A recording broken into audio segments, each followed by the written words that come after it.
Alright, welcome back to Conqueror and Commander. This is going to be another multiplayer Commander game featuring my Jor Kadeen the Prevailer deck.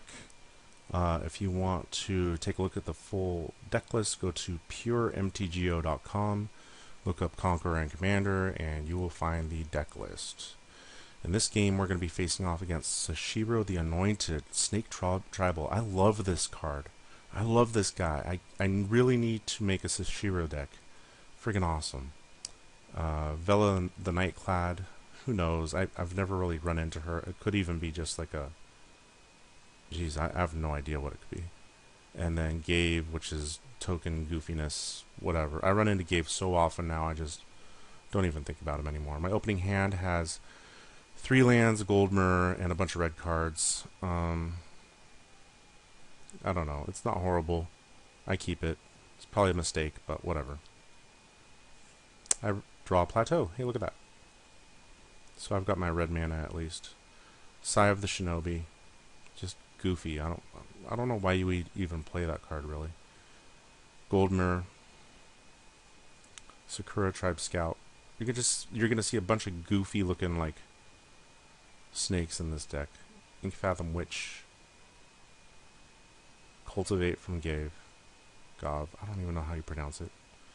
Lightning Greaves for Stoneforge Mystic to get Skull Clamp. At this point, I'm concerned about just like running out of cards, or maybe running out of land. So I went for Skull Clamp. I could have easily done a sword or something like that, but I think that's what I was planning on using Godo for. There's Matsu Tribe Sniper, a little bit of acceleration with the Scout, and then the Elder. Gamazoa. The Witch goes after the Seshiro player. Gamazoa is just one of those cards that you can use to tuck other commanders. So it's a real defensive. I'm not that big a defensive guy. Guild Mage. I draw a Silverblade Paladin. I'm purely Recruiter for Knight of the Orchid. Oh yeah, because I thought I was falling behind on the mana race here. At least this way I also know that I can cast Godo next turn if the Mirror stays out there.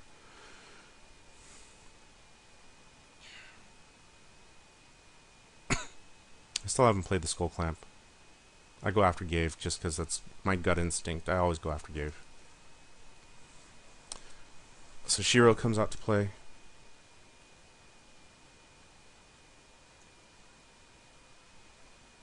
Seshiro's a card drawing machine. Okay, he plays Escaped Null. God, I love Escaped Null. It's goofy. Like, it's one of these cards that like nobody thinks about or ever would because it can get huge in lifelink. And it's a berserker. It's a zombie berserker. Look at how cool that is. Oh my gosh. But it's not a very good card.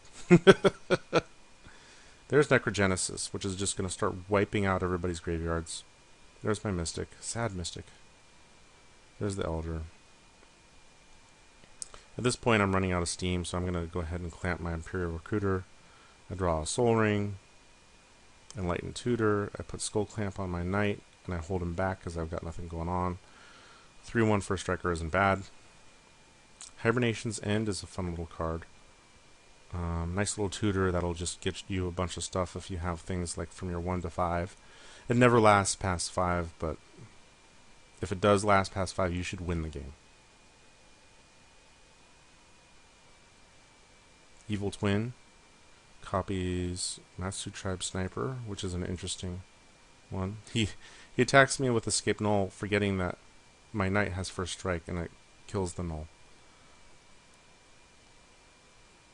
I'm not really sure why you would pick this, because nobody flies out here. This is just an odd choice. Gabe's gonna start picking at everybody's graveyards with Necrogenesis. Necrogenesis is a really good card for just getting rid of stuff in graveyards. There's the Escape Null. I'm gonna Enlighten Tutor for land tax because once again I'm worried about my land issues. And then I'm gonna Martial Coup because there's just too much crap out there. I know this is gonna feed the Necrogenesis player. But I do have Revel Arc, so maybe if he leaves me alone, I'm not... That's just dumb. I don't even know why I'm thinking that. Okay, there's a snake that I don't see too often. Birdstalker. Gains reach.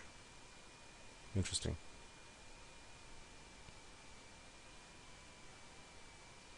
The Vela player does nothing. She's just sort of like stalled out on land.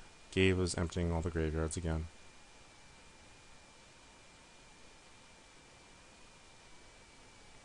Land tax is going to come in handy here because it's going to fill my hand. I play my land. I use Godo. I'm going to search up Sword of Green. Oh yeah, everybody's got green here, except for Vela. And I go after Ghave. Vela quits. Yeah, I mean, she wasn't getting lands. Who knows? So Ghave and Seshiro are both going to be scared of my Sword of Feast and Famine.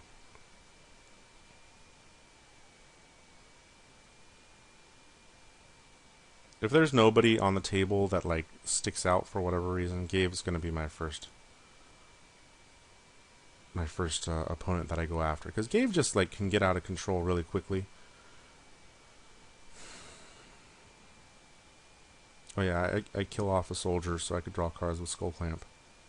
Scroll Rack with land tax, that's not a bad little combo, right? Tingle Asp, scary.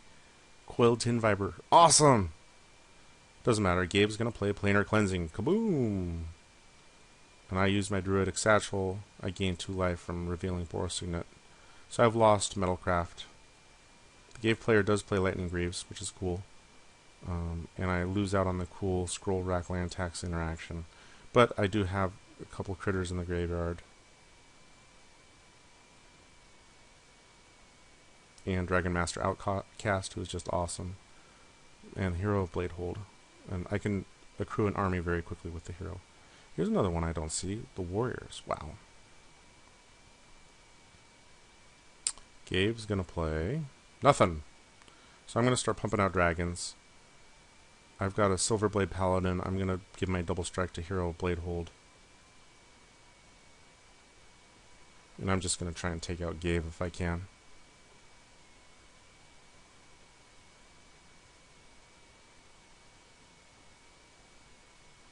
And I send somebody after. Oh, I sent my hero after the Seshiro player because of the double strike. And I knocked Ghave down to 18. Seshiro's down to 31. So it's gay. Definitely a playable card in a Seshiro deck. Got the family thing going on. Ghave plays Aura Shards, which is going to screw with my whole Metalcraft ability. But he doesn't follow up with any creatures. I fiddle around.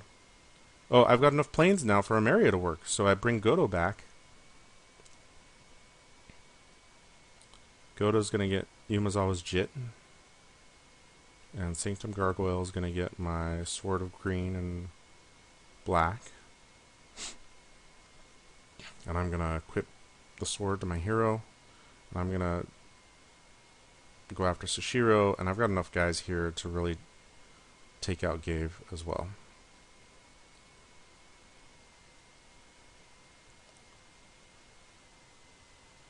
Or I should have. Oh, there it is. -4. So Gave's gone. And I equip the Jit to my dragon and the sword to my Godo. I don't even have Metalcraft in this game. I don't think I even cast Jor Kadeen in this game. So you know with this deck, you don't even need Jor Kadeen. Oh, Eldrazi Monument. That's friggin' annoying. But luckily he's only at 21, and I've got a ton of guys here. So I should be able to get around that. And if I think about it, I actually do have Metalcraft right now.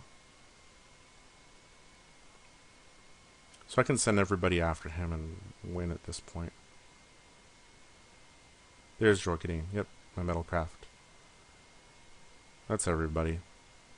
And Seshiro's gonna get hit hard.